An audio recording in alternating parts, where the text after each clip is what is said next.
Hey, welcome in. FG here. So, we're back to another world coin from my backlog that's already in Numista for me. And you'll know by the title that we're going to Poland. And this is the coin I had. And this was, again, a coin that I had picked up on the weekly $10 a week numismatic challenge, silver challenge that Pirate Stacker had issued last year. And I had picked this up. I forget where I picked this up. I think that this came off of an eBay purchase. That was a coin that was in really pretty nice condition.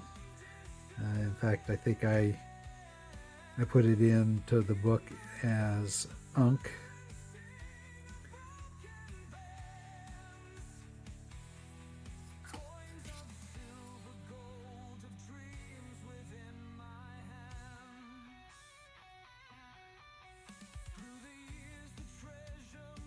I really kind of like this coin.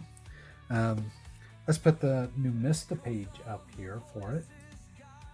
We can see this was a commemorative issue for the 30th anniversary of the People's Republic of Poland.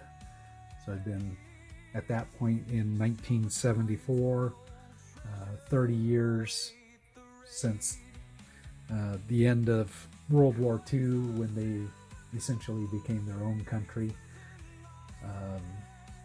It is 62.5% silver, 14.5 grams, as we can see there. The obverse is the side that shows the eagle, the national coat of arms, along with the denomination. And then the reverse is essentially an outline of the map of Poland. And if we scroll down, we'll get to see there were just over 13 million of these silver coins minted as the commemorative. It is in bullion value today, worth just over $11 or so. Numismatic value is not much more, in the $12 to $13 range. But when I purchased it, I actually got it for under melt. And I do remember this now. The picture of it really didn't do it justice on eBay. The lighting that it was taken in made it look almost like a copper or a bronze coin. So like if I turn off this lighting here and I tilt it just right, you can see my orange or sunlight. Well, it's just the main room light up there, but if I catch that reflection, it really makes this look kind of bronzish, the wrong color. And I have a feeling that people looking at it overlooked it because they didn't think it was silver. But seen in white light, definitely silver. So I did check it. It did check out as silver. I had it tested, but for whatever reason, I ended up winning the auction at $4.25. So I think that was about half melt at that point in time. Melt when I bought it was about $8 on this. So that was a really good deal. It was a great entry into that weekly $10 numismatic challenge. And it'll be a great entry here to my silver book for Poland. Let's take a look at the map. And we can see, well, actually, first things first, you're going to notice there's a color change to my map between this map and the last map that you saw, where there were lots of greens instead of yellows. And that's because I did some cleanup in my Numista database, and I took out, for instance, for Canada, I had a bunch of Canadian coins in there, which if you look at the scale, in fact, I'll circle the scale here real quick. If you look at the scale right now, it's going from 0 to 5. If you go back and look at a previous one, I think it went from 0 to 9 or so. And because the number at the higher end of the scale was larger, it meant that countries with only one coin were further down on the list in that scale of colors. So that's why they were greens or blues down there instead of being in the yellow. Now that I've removed some of those extra Canadian coins, my reason being that I was taking out coins that weren't going to be in the silver book. So trying to get my item counts, item types up there at the top. I'll circle that here. Trying to get those numbers more in line with what's actually going into the book for this challenge in this Numista database. So from here on out, these are going to be the colors that we're really seeing. Countries with one coin are going to be this light yellow. And then if they have additional coins, they'll turn like the darker yellow, the orange, and then into the red.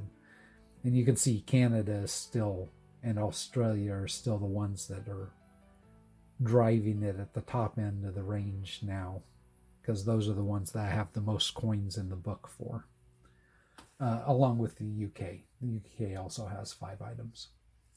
So anyways, we'll take a look. I'll circle Poland here, and we can see it's pretty much smack dab in the middle of Europe there.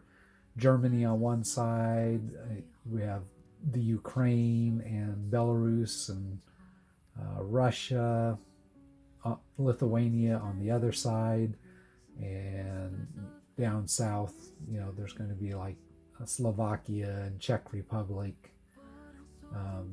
So yeah, just smack dab right in the middle there. We will zoom in on it here real quick, but we won't see it change color because this coin is already in my database. It is orange, however. I will point out it is orange because we have that coin for the Russian Empire, which did cover Poland at that point in time. So the Russian Empire lasting from 1547 up to 1917. So during that part of history, Poland was part of the Russian Empire. And that coin does count for that area of the world as well, since we have it in the book. All right, let's pull out the book here, and we'll turn over to P. We just did Mali, and we had some N's here. Let's see. We just did Panama. So we will have Poland. We have Philippines here. So let's check. It's going to be after the Philippines. In fact, it's right after the Philippines. So on our book here, we have, you can see we have the 10 centavos, the, I think this is the 25 centavos, and the basically a silver dollar from 1969 down here in the corner, and the next one over is going to be for our Poland coin. We'll get that in the book here, and there we go. So we have 3 more countries left in my backlog book that are already in Numista. We'll get through those here and then figure out what we're going to do beyond that. Alrighty, thank you for joining me today.